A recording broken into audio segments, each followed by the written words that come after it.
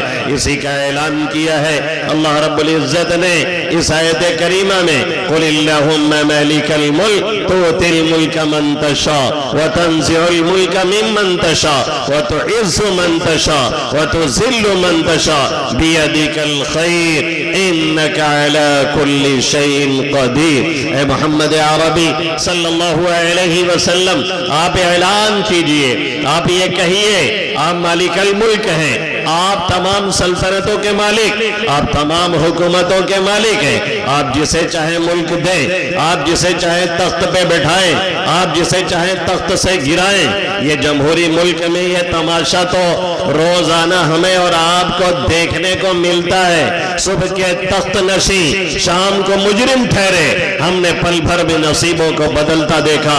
اور نہ یقین ہو تو آن سان سوچی کو دیکھ لیجئے، میانمار کی وہ صدر جس نے مسلمانوں کے خلاف نرسنہان کیا تھا اور نہ معلوم کتنوں کو شہید کیا اور کتنوں کو کتنا تڑپا تڑپا کر کے مارا، اور 1 سال نہیں گزرا کہ پھر فوج نے اس کے خلاف بغاوت کی اور بغاوت کرنے کے بعد اسے جیل میں ڈالا۔ پھر وہاں کی حکومت نے اس کے خلاف مقدمہ چلایا اور نتیجہ یہ نکلا کہ اس کے خلاف مقدمہ چلانے کے بعد اسے سزا سنائی گئی۔ اب ایک روم میں اسے بند رکھا گیا ہے، آج 6 سال 7 سال ہونے کو ہے۔ جو روم 5x5 ہے اسی میں اسے سونا ہے، اسی میں اسے نہانا ہے، اسی میں اسے لیٹرین کرنی ہے اور اسی میں رہنا ہے، باہر کی دنیا سے کوئی واسطہ نہیں۔ یہ ہے میرا رب جو تمام سلطنتوں کا مالک ہے۔ اسی کو بہادر ظفر مرحوم نے کہا، صبح کے تخت نشین شام کو مجرم ٹھہرے، ہم نے پل بھر میں نصیبوں کو بدلتا دیکھا۔ تو اللہ کہہ رہا ہے اپنے آپ کو بچائیے، اپنے متعلقین کو، اپنی آل اولاد کو، اپنے ناتی اور پوتے کو، اپنے نونہالوں کو ایسی آگ سے جس کا ایندھن حضرت انسان، ایسی آگ سے جس کا ایندھن یہ پتھر، ایسی آگ سے جسے روشن ہم نے کیا ہے اور اس کا ایندھن انسانوں کو بنایا، اس کا ایندھن ان کے معبودان باطلہ کو بنایا، اور اس پہ جو لوگ کام پہ لگائے گئے ہیں وہ کیسے لوگ ہیں؟ وَقُودُهَا النَّاسُ وَالْحِجَارَةُ عَلَيْهَا مَلَائِكَةٌ غِلَاظٌ شِدَادٌ لَا يَعْصُونَ اللَّهَ مَا أَمَرَهُمْ وَيَفْعَلُونَ مَا يُؤْمَرُونَ۔ اس پر ایسے فرشتے مقرر ہیں جو تند خو ہیں، جو سخت مزاج ہیں، جن کے اندر نرمی نہیں، جن کے اندر رحم دلی نہیں۔ یہ مادہ ان کے اندر اللہ نے نہیں رکھا ہے۔ اگر کسی کے اندر نرمی اور رحم دلی کا مادہ ہوتا ہے تو سامنے والے کی تکلیف اور پریشانی کو دیکھ کر کے اسے بسا اوقات رحم آ جاتا ہے، اس لیے وہ تکلیف دینے سے رک جاتا ہے، اس لیے وہ ستانے سے رک جاتا ہے، اس لیے وہ تکلیف دینے سے باز آ جاتا ہے۔ لیکن اللہ نے جیسے کو لگایا ہے وہ ایسے ہیں، علیہا ملائکۃ غلاظ شداد لا یعصون اللہ ما امرہم۔ ایک تو وہ سخت مزاج ہیں، تند خو ہیں، دوسرے اللہ نے جو حکم دیا ہے اس کی وہ نافرمانی نہیں کرتے اور کر بھی نہیں سکتے، بلکہ حالت یہ ہے وَيَفْعَلُونَ مَا يُؤْمَرُونَ، جس کا انہیں حکم دیا ہے اسے وہ کرتے رہے ہیں۔ اب یہ آیت کریمہ ہمیں اور آپ کو، ہمارے گارجین کو،